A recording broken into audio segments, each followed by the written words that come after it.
Hello guys, and me again, back.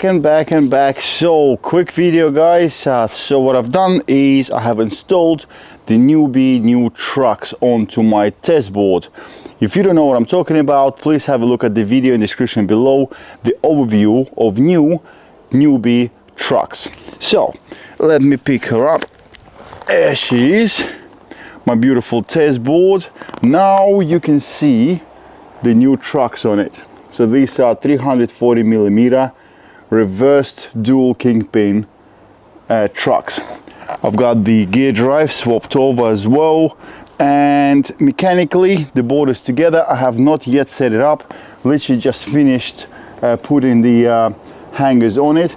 I've got a few comments for Newbee or for anyone designing trucks and bits and pieces, so stay tuned, I'll tell you what I think.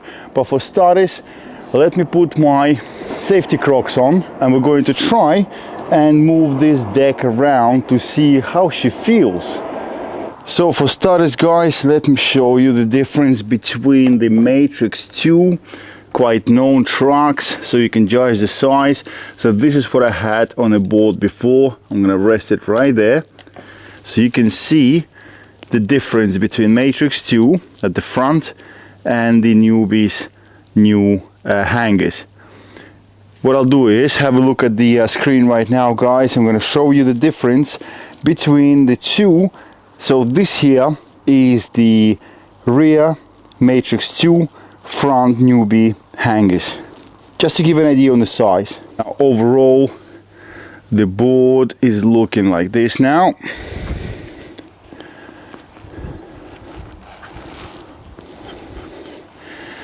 Nice and wide, quite a bit of space between the motors. As you can see, massive space. I could have like massive motors in there, but yeah, it's looking okay. So now let's have a look. How does the board feel like?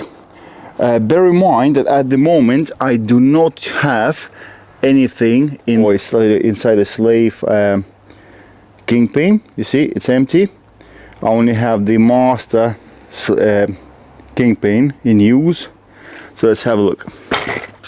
So I've got the Riptide purple in the front. I've got Riptide grey chubby. Those are them thick grey ones right there, and the back. As always, got my safety Crocs on. For people who don't know, don't laugh until you know. This is going for years now, me wearing these Crocs when I test stuff. So let's have a look.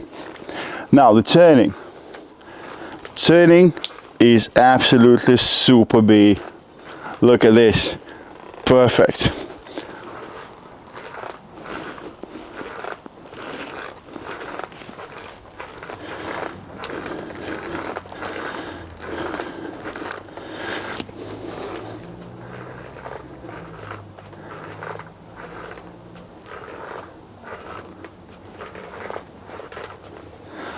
Okay, does feel quite good, and I think this will have a good turning radius, but again I'm going to test this out guys in a separate video.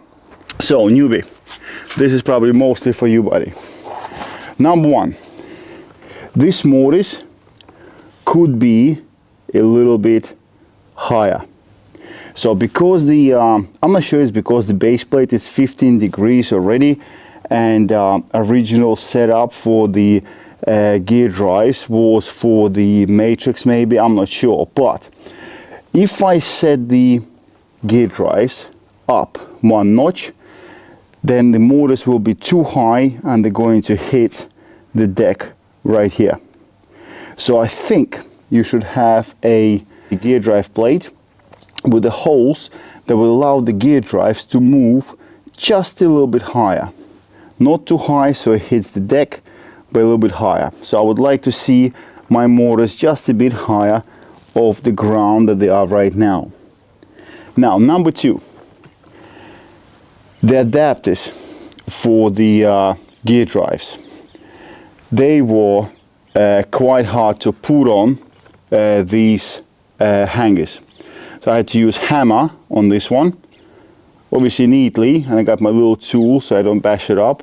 But still, if I have to use a hammer for something during assembly, to me that means it's not very good fitment. So you gotta do is, buddy, is definitely get the sizing of the adapters correctly, so it just fits in neater or easier. At the moment I've got the raw aluminium hangers, and that was hard already.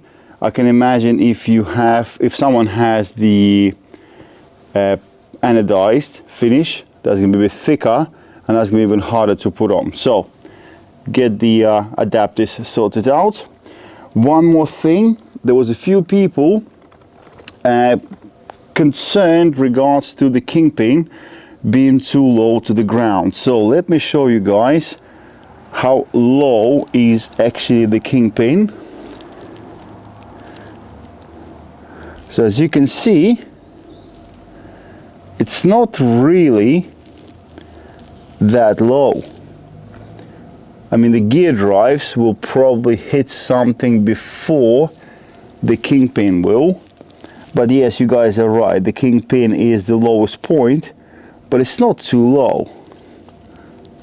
Still got some clearance between it and the ground. There we go.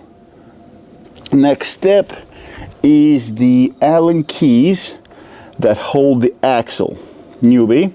This is what you have to be, I think, changing slightly. Let me just turn the board around. Now, let me show you where the Allen keys end up being. So as you can see right here, underneath that bolt, right there, the bolt that holds the motor, that's where the Allen key ends up being for the axle. And on the same side, on the other side, the same way. So if I want to take the wheel off, I have to take the Allen key. Obviously I have to unloosen the Allen key to loosen up the axle, but I have to take the bolt out for the gear drive plate. Maybe it's not a problem, but I think if you shift it, let's say, let me show you. Let's say if you shift it here, then people don't have to do that. Also, I think that the Allen key could be bigger. I think what you got in there right now, it's quite a small little thing. I guess it's doing its job, but if I would try to unscrew the axle right now, with the Allen key being made up, I can still do it. I can still force the axle to move. So I think you should locate it here and make it bigger.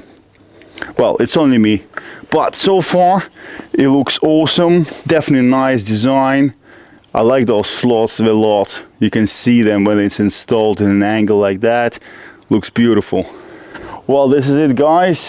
Quick overview and also the installation. It was easy to install. Just a few pointers to newbie. I think you should listen. If you guys have any ideas at all after watching 2 of my videos, just please let us know. Any little trick or any little idea will help to make it perfect. That's it, really. Ride safely, build safely. I see you very soon.